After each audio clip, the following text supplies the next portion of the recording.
दोस्तों, एक वक्त की बात है कि एक बहरी जहाज समंदर के तूफान में फंस गया और तूफान इतना शदीद था कि बहरी जहाज वहां से निकल ही ना पाया। यूं उस भयंकर तूफान में जहाज के सभी मुसाफिर डूब गए सिवाय एक मुसाफिर के, जो मौजज़ाती तौर पर जिंदा बच गया और अल्लाह की मदद से पानी की लहरों के साथ तैरता हुआ एक छोटे से सुनसान टापू पर पहुंच गया। वो एक बहुत ही छोटा सा आइलैंड था जिस पर कोई इंसान मौजूद नहीं था।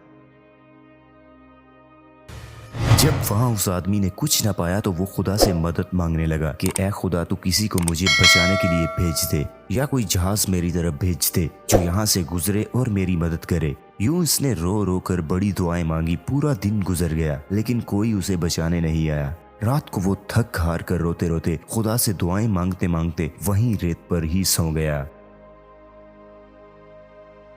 यूं ही दूसरा दिन फिर इसने खुदा से दुआएं मांगते गुजार दिया मगर कोई उसकी मदद को ना आया। शायद खुदा इसकी बात को सुन ही ना रहा था।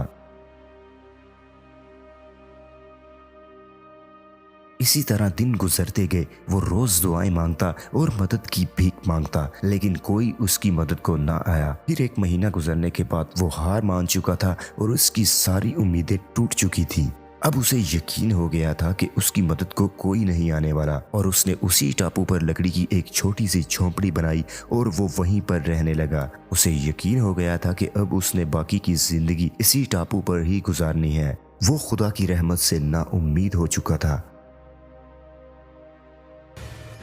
वो वहां पर नारियल का पानी पीता, जंगल का फल खाता और मछलियों का शिकार करता। यूं उसकी जिंदगी गुजर रही थी। इसी तरह एक दिन उसने मछली पकाने के लिए आग जलाई तो उसकी लकड़ियां खत्म हो गईं। वो लकड़ियां इकट्ठी करने के लिए दरख्तों की तरफ गया मगर जब वो वापस आया तो उसकी झोंपड़ी में आग लग चुकी थी।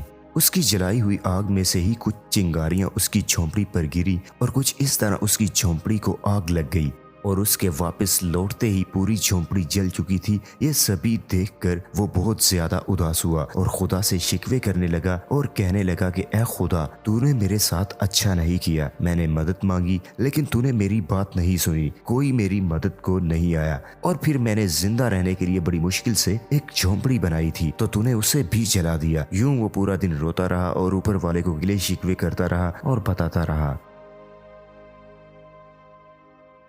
फिर पूरी रात वो रोते रोते रेत पर ही सो गया। सुबह जब उसकी आंख खुली तो उसने देखा कि एक बड़ा सा बहरी जहाज साहिल पर खड़ा है। उसे अपनी आंखों पर यकीन नहीं हो रहा था कि कोई उसे बचाने के लिए आ गया है। वो बहरी जहाज पर सवार हुआ और वो जहाज वहां से रवाना हो गया। उसने बड़े तजस्सुस से जहाज के कैप्टन से पूछा कि आपको कैसे पता चला कि इस सुनसान टापू पर मैं फंसा हुआ हूँ और आप मेरी मदद को आ गए। कैप्टन ने जवाब दिया कि हम तो यहाँ से गुजर रहे थे और कल आपने ही तो फायर सिग्नल हमें भेजा था। यूं वो आदमी बड़ा हैरान हुआ। उसने कहा कि मैंने तो कोई फायर सिग्नल नहीं भेजा। ये कप्तान क्या बात कर रहा है?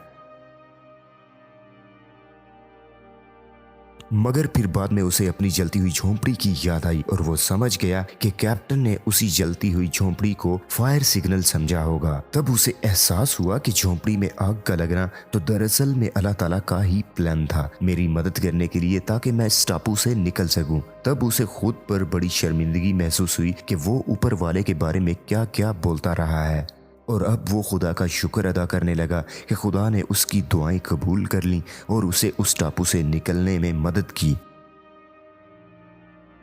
तो दोस्तों, हम अपनी महदूद अकल के साथ ही दुनिया को देखते हैं और खुदा के मंसूबों को नहीं समझ पाते। जब भी हम पर बुरा वक्त आता है हम ऊपर वाले के साथ गिले शिकवे करने लगते हैं, जबकि हमें खुदा पर यकीन रखना चाहिए और उसी पर एतमाद करना चाहिए और उसकी रहमत से कभी भी नाउम्मीद नहीं होना चाहिए और अपनी किसी कोशिश करते रहना चाहिए। जब भी जिंदगी में बुरा वक्त आए तो हमेशा याद रखना कि इसमें भी ऊपर वाले ने आपके लिए कुछ अच्छा ही सोचा होगा, जो उस वक्त तो आपको समझ नहीं आ रहा होगा लेकिन कुछ वक्त गुजरने के बाद आपको जरूर पता चल जाएगा। इसलिए हमेशा खुदा की रहमत पर पुरुम्मीद रहना चाहिए।